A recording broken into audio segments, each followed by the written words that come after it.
बिस्मिल्लाहिर्रहमानिर्रहीम। अस्सलाम वालेकुम नादरीन, आप यूट्यूब चैनल देख रहे हैं। मैं इमरान ख़ान हूँ। कुछ अर्सा पहले मैंने कुछ अर्सा तो नहीं हुआ, लगभग कई महीने हो गए, 7-8 माह पहले मैंने रिपोर्ट किया था अल जज़ीरा की एक ख़बर को कि सऊदी अरब और यूएई मुबैना तौर पे जो अल जज़ीरा में इल्ज़ाम लगा था उसके मुताबिक एक इसराइली कंपनी के ज़रिए से अल जज़ीरा के 36 सहाफ़ियों के टेलीफोन रिकॉर्ड करते रहे हैं। ये एक रिपोर्ट है जो अल जज़ीरा में छपी थी, उसका अक्स आप अभी भी देख सकते हैं और ये लिंक मैं आपको दिखा भी रहा हूँ। ये रिपोर्ट 31 दिसंबर 2020 को छपी थी अल जज़ीरा में। हमने उसी वक्त इसको रिपोर्ट किया था। एक इसराइली कंपनी है, उसके पास ये सॉफ्टवेयर मौजूद है, या स्पाईवेयर कहते हैं इनको। सॉफ्टवेयर कहते हैं उसको, जैसे ये टेलीफोन में सॉफ्टवेयर होते हैं, स्पाईवेयर होते हैं जासूसी करने वाले सॉफ्टवेयर। तो एक इसराइली कंपनी है, उसके पास ये है और उन्होंने अपनी खिदमात दी सऊदी अरब को और यूएई को। सऊदी अरब और यूएई ने उनको नंबर्स दिए थे, उन नंबर्स की तमाम मालूमात सऊदी अरब और यूएई को फराहम की जाती थी। ये एक्चुअली मामला खुला था citizen labs researchers at the university of Toronto. वहाँ पे एक रिसर्च हुई थी और पहली दफ़ा वहाँ पे ये मामला खुला था। हुआ ये था कि एक कंपनी बनी इसराइल में जिसका नाम है NSO। ये 2010 में बनी थी, 3 लोगों ने मिलकर बनाई थी और तीनों के नामों के ऊपर इस कंपनी का नाम है, यानी एक नेव है, एक शैलब है और एक उमरी है। तो NSO ये इस कंपनी का नाम है। NSO ग्रुप की उनका एक सॉफ्टवेयर है जिसको कहते हैं पेगासस स्पाईवेयर। ये जो पेगासस स्पाईवेयर है, इसके ज़रिए से वो डाटा इकट्ठा कर सकते हैं, हैकिंग कर सकते हैं स्मार्टफोन्स की, जैसा आईफोन है, सैमसंग है, दूसरे टेलीफोन है, ये उनको हैक कर सकते हैं अपने स्पाईवेयर के ज़रिए से। तो इस कंपनी की खिदमात हासिल करते हैं बहुत बड़े बड़े क्लाइंट, जिन्होंने चेक करना हो कि उनके मुखालिफ या जिसके बारे में वो जासूसी करना चाह रहे हैं वो अपने टेलीफोन को कहाँ कहाँ इस्तेमाल कर रहा है। यानी ये इस लेवल तक कर सकते हैं टेक्नोलॉजी में कि उस मोबाइल का स्पीकर फ़ोन इस्तेमाल कर सकते हैं। यानी जब वो लोग कहीं बैठे बात कर रहे हैं, मोबाइल करीब पड़ा हुआ है, तो वो उसको सुन सकते हैं। उसका कैमरा इस्तेमाल कर सकते हैं जब चाहें, चाहे मोबाइल साइड पे पड़ा हुआ है, लेकिन उसका कैमरा जितना मूव करता है, जहाँ तक दिखा सकता है, वो भी सारा कुछ ये कंपनी देख सकती है। तो मुख्तलिफ़ चीज़ें ये करते हैं अपने इस जासूसी निज़ाम के ज़रिए से। इसको हायर किया था बकौल अल जज़ीरा के और इस इदारे के जहाँ पे तहकीकात हुई 36 सहाफ़ियों का टेलीफोन, जिनमें से बेशतर का ताल्लुक़ अल जज़ीरा से था और दोहा में उनका, कतर में उनका दोहा में दफ्तर था और ये अल जज़ीरा ही बनता है। तो वहाँ का डाटा उनके फ़ोन का और उनके फ़ोन को हैक कर लिया गया था। इसके ऊपर प्रोटेस्ट भी किया था सहाफ़ी। उन्होंने कहा जी ये तो बैनुल-अक़वामी कवानीन की खिलाफ वर्जी है, जासूसी करवाई जा रही है, सहाफ़ियों की आज़ादी सहाफ़त के ऊपर हमला है। बहुत कुछ तब हुआ था, हमने इसको रिपोर्ट किया था और वो इल्ज़ाम लगा रहे थे कि ये डाटा इकट्ठा करने के लिए या हैक करने के लिए जो अहकामात दिए हैं, जो पैसा खर्च किया है इस कंपनी पे, वो खर्च किया है सऊदी अरब ने और यूएई ने। वो आपको पता है कि अल जज़ीरा से सऊदी अरब और यूएई को प्रॉब्लम है और उनका आपस में मामला चलता भी रहता है। अल जज़ीरा को कहीं मार पड़े तो यूएई और सऊदी अरब कभी एतराज़ नहीं करते और अल जज़ीरा को डिस्करेज किया जाता है सऊदी अरब में और यूएई में। तो इस वजह से उनका ये मामला था। थोड़ा अर्सा पहले जब गज़ा की पट्टी में एक अटैक हुआ, अल जज़ीरा का दफ्तर जिस बिल्डिंग में था, पूरी बिल्डिंग तबाह हो गई। तो इस पे भी अल जज़ीरा के साथ इजहार यकजहती इन मुल्कों ने नहीं किया, सऊदी अरब ने और यूएई ने नहीं किया। तेल अवीव में इसका दफ्तर है जिस कंपनी का, और 2010 से ये कंपनी काम कर रही है। अब एक नया मामला खुला है और इसी कंपनी के साथ जाकर जुड़ गया है। पहले ज़रा खबर आप सुन लें।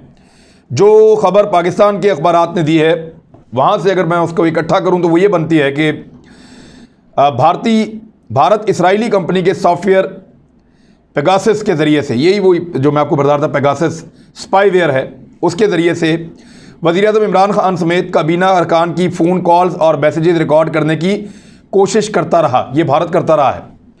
ज़राए का कहना है कि भारत की जासूसी पर आला अस्करी और सिविल क़यादत की बैठक हुई है, जिसमें वज़रा समेत सरकारी अफसरान के लिए एक नई एप्लीकेशन लाने के ऊपर मुशावरत की जा रही है और ये बताया गया कि हुकूमत की जानिब से इस मामले पर शदीद तशवीश का इजहार भी किया गया है। भारत की जासूसी के हवाले से लायामल तय किया जा रहा है और भारत की जारहाना हिकमत अमली का भरपूर जवाब दिया जाएगा। अब ये हुआ क्या है, एक अमरीकी अखबार है वॉशिंगटन पोस्ट, उसने इसका दोबारा सारे मामले को खोल कर रख दिया है। नरेंद्र मोदी के दौर में और नवाज शरीफ के दौर में, यानी जब नरेंद्र मोदी भारत में वज़ीर आज़म थे और नवाज शरीफ पाकिस्तान के वज़ीर आज़म थे, उस वक्त पाकिस्तान के अहम तरीन लोगों का और भारत के भी अहम तरीन लोगों का डाटा चोरी किया गया था और उनके फ़ोन हैक किए गए थे। कोशिश की गई थी कि उनको सुना जाए हर हाल में। मिसाल के तौर पे डॉक्टर आरिफ अलवी, इनका फ़ोन भी जो है वो हैक हुआ था। इमरान खान साहब का एक टेलीफोन नंबर जो है वो हैक हुआ था। कुछ सिविल मिलिट्री अफसरान हैं, उनके नंबर हैक हुए थे। अपोजिशन के कुछ लोग हैं पाकिस्तान में, उनके नंबर हैक कर लिए गए थे नवाज शरीफ साहब के दौरे हुकूमत में। लेकिन डायरेक्टली मियां नवाज शरीफ साहब का इस कंपनी के साथ कोई लिंक एस्टैब्लिश नहीं है।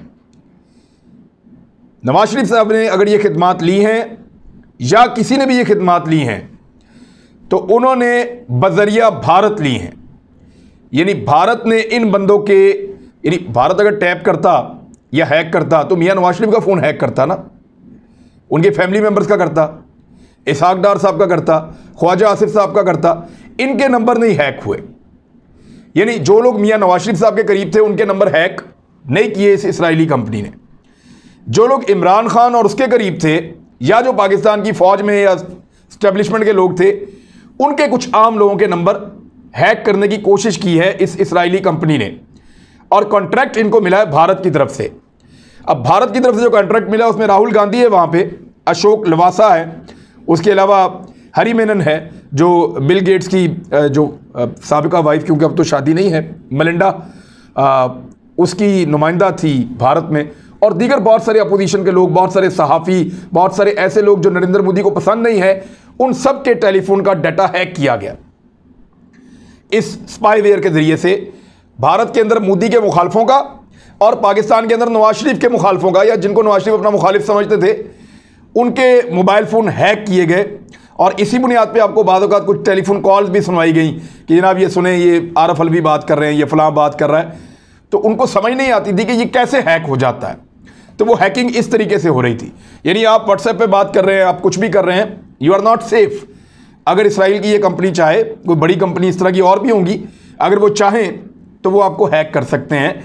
और आपके मोबाइल को, आप किसी मीटिंग के अंदर बैठे हुए हैं, आपका फ़ोन साइड पे पड़ा हुआ है, तो वहाँ से भी वो उसको आपकी बातें सुन सकते हैं और आपकी वीडियो देख सकते हैं अगर उसके कैमरे का रुख इस तरह से है तो ये किया गया इमरान खान साहब के साथ।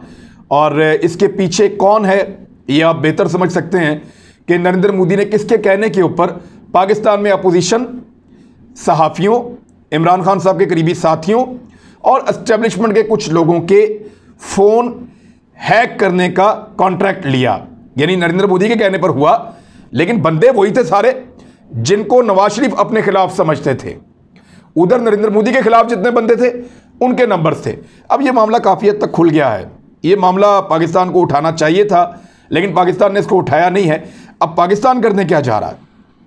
पाकिस्तान ये करने जा रहा है कि एक नई एप्लीकेशन बना रहा है व्हाट्सएप की तर्ज की। यानी ऐसा लगता है कि व्हाट्सएप भी सेफ़ नहीं है, दीगर एप्लीकेशन भी सेफ़ नहीं है, लिहाजा अपनी एक एप्लीकेशन बनाई जाए जो सेफ़ हो और व्हाट्सएप के तर्ज पे काम करे।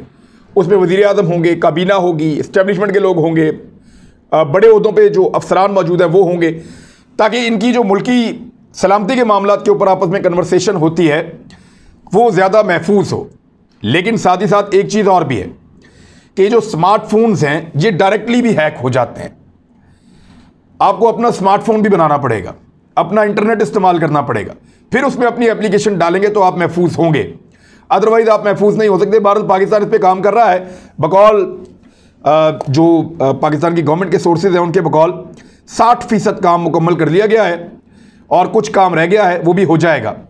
इस रिपोर्ट के मुताबिक जो वाशिंगटन पोस्ट में आई है, 10 ममालिक में गुज़िश्ता चंद सालों के दौरान 50,000 से ज़ायद अफराद का फ़ोन हैक किया गया या इसकी कोशिश की गई। इन अफराद में सहाफ़ी हैं, इंसानी हकूक़ के कारकुन हैं, अपोजिशन के रहनुमा हैं। यानी हुकूमत ही करवाती है। हुकूमत के बाद इतने सोर्सेज और वसाइल होते हैं कि वो अपने मुखालिफिन को काबू करने के लिए, उनकी इंफॉर्मेशन निकलवाने के लिए, और वो क्या प्लान कर रहे हैं या क्या करने जा रहे हैं वो सारा पता करने के लिए वो इस सिस्टम को, इस स्पाईवेयर को परचेज करती है। इनको पैसा देती है और उसके बदले में ये डाटा हुकूमत को प्रोवाइड करते हैं। अमेरिकी अखबारी रिपोर्ट के मुताबिक भारत इस कंपनी का सारिफ है और भारतीय हुकूमत के पास जासूसी, निगरानी और डी कोड करने की सलाहियत मौजूद है। यानी ये जो अगर चाहें इस कंपनी के जरिए से तो ये सहूलियत वो ले लेते हैं, जासूसी कर लेते हैं, निगरानी कर लेते हैं, डी कोड भी कर लेते हैं। भारत की जानिब से अपने अपोजिशन लीडर राहुल गांधी समेत पाकिस्तान के वज़ीर-ए-आज़म इमरान खान का पुराना नंबर जो था वो भी हैक किया गया और पाकिस्तान को इस बात का पता चल गया था। इस इंकशाफ के बाद इसराइली कंपनी को शदीद तनकीद का भी सामना है और एमनेस्टी इंटरनेशनल ने जासूस सॉफ्टवेयर बनाने वाली इसराइली कंपनी के खिलाफ मुकदमा करने की हमायत की है। लेकिन ये मुकदमा तो बहुत दूर की बात है, सबसे पहले अपने आप को सेफ करना चाहिए। आज एक कंपनी कर रही है, कल 4 कंपनीज और करेंगी। पहले सऊदी अरब ने और यूएई ने यह सहूलत ली थी, अब भारत ने ली है और डाटा इकट्ठा किया है। यानी मियां नवाज शरीफ साहब के पास ऐसा बहुत सारा डाटा पहुंचा है जो वो वैसे कभी भी हासिल नहीं कर सकते थे। और भारतीय वज़ीर-ए-आज़म नरेंद्र मोदी के साथ उनके जो ताल्लुकात हैं वो भी आप जानते हैं किस लेवल के हैं। तो भारत को या भारतीय वज़ीर-ए-आज़म को इस बात पर आमादा करना कि मेरे मुखालफिन का डाटा मुझे फ्राहम किया जाए वो कोई मुश्किल नहीं था। उसके लिए पे कर सकते हैं मियां नवाज शरीफ साहब और भारत वो पे कर सकता है इसराइली कंपनी को और डाटा पाकिस्तान को दे सकता है। तो ये एक इंतहाई खतरनाक खेल है, खौफनाक खेल है। भारत ने एक और प्रोपेगेंडा किया, वो मैं आपके सामने रख देता हूं ताकि दोनों चीज़ें इकट्ठी हो जाएंगी। यहां पे एक खबर है इंडिया टुडे की और इन्होंने एक मनगढ़ंत किस्म की खबर दी है। मैं खबर आप तक पहुंचाता हूं, फिर आप भी सर पकड़ के बैठ जाएं। इनका यह कहना कि पाकिस्तान की खुफिया एजेंसी ISI ने अफगानिस्तान में अपने 10,000 से ज़ायद जंगजू दाखिल कर दिए हैं और उन्हें यह टास्क दे दिया है कि अफगानिस्तान में हिंदुस्तानी असासों को निशाना बनाएं। पाकिस्तान की ISI ने तालिबान को, अपने पुराने जंगजुओं को जो पहले से वहां पे लड़ रहे हैं और नए 10,000 जंगजुओं को यह कहा है कि वो हिंदुस्तानी असासों को निशाना बनाएं। भारतीय मीडिया के मुताबिक भारत का अफगानिस्तान में सिर्फ मज़ार शरीफ में एक कौंसल खाना और एक काबुल में एक सफारत खाना जो है वो खुला है, जबकि कंधार, जलालाबाद और हेरात में उन्होंने एक कौंसल खाने अपने बंद कर दिए हैं। और दूसरा, उन्होंने तमाम भारतीय शहरियों को कहा कि वो फौरी तौर पर अफगानिस्तान से निकल जाएं और अफगानिस्तान को छोड़कर वापस भारत में आ जाएं।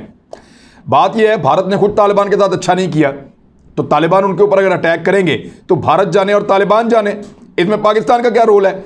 और दूसरा, पाकिस्तान की अगर तालिबान इतनी बात मानते हैं तो तहरीके तालिबान पाकिस्तान के वो सारे मुजरिम जो पाकिस्तान को चाहिए, तहरीके तालिबान पाकिस्तान के वो लोग जिन्होंने पाकिस्तान में बहुत सारी दहशतगर्दी की है और पाकिस्तान की रियासत के अंदर वो बतौर मुजरिम हैं या रजिस्टर्ड हैं, तो पाकिस्तान तालिबान से कह के उनको क्यों नहीं मरवा देता या उनको क्यों नहीं पकड़वा लेता या उनको ये क्यों नहीं कहता कि उनको पकड़ के हमारे हवाले कर दो। तो ये इतना आसान नहीं होता। प्रोपेगेंडा आप कर देते हैं कि जनाब पाकिस्तान तालिबान को कह रहा है कि भारत को मारो, पाकिस्तान ने 10,000 जंगजू भेज दिए, भारत को मारो। मुमकिन नहीं है और ना पाकिस्तान अब इस गेम का हिस्सा है और ना बनना चाहता है। माजी में जब सोवियत यूनियन के साथ एक जंग हुई थी तब पाकिस्तान ने इस जहाद के अंदर अपना किरदार अदा किया था, तालिबान को भी भेजा था, मुजाहिदीन की सपोर्ट की थी, सारी दुनिया से लोग आए थे, अमेरिका भी शामिल था, रूस के टुकड़े हो गए थे। लेकिन जब अमेरिका वहां पे लड़ने के लिए गया तो पाकिस्तान ने अपने आप को गैर जानिबदार किया और इस जंग का अमली तौर पे उस तरह हिस्सा नहीं बना। अपने अड्डे ज़रूर दिए पाकिस्तान ने, लेकिन पाकिस्तान ने अफगानों के खिलाफ हथियार नहीं उठाए। और आज भी पाकिस्तान का कोई फेवरेट अफगानिस्तान में नहीं है, ना तालिबान है, ना अफगान हुकूमत है और ना वहाँ का कोई और धड़ा है। पाकिस्तान एक सलूशन चाहता है पॉलिटिकल, जिसके अंदर सारे स्टेक होल्डर्स बैठे और बैठकर इस मसले को मिलकर हल करें और वहां अमन लेकर आए ताकि तिजारत के रास्ते खुलें। इसी में पाकिस्तान का फायदा है। तो भारत का एक और अजीबोगरीब भोंडा किस्म का जो है वो प्रोपेगेंडा है जो वो पूरी दुनिया में फैला रहा है और इसमें थोड़े दिन के बाद आप देखेंगे पाकिस्तान से भी खूनी लिबरल्स शामिल हो जाएंगे और वो ये कहेंगे कि पाकिस्तान ने जंगजू भेज दिए, वो पहुंच गए अफगानिस्तान में और वो इस जंग का हिस्सा बन रहे हैं। हालांकि इस वक्त गवर्नमेंट ऑफ पाकिस्तान की बड़ी क्लियर पॉलिसी है कि कोई बंदा हथियार के साथ पाकिस्तानी सरजमीन को किसी मुल्क के लिए इस्तेमाल ना करे और कोई बंदा यहां से जाकर किसी जंग का हिस्सा ना बने। तो अब तक के लिए इतना ही। अपना ख्याल रखिएगा, अपने इस चैनल का भी। अल्लाह हाफिज़।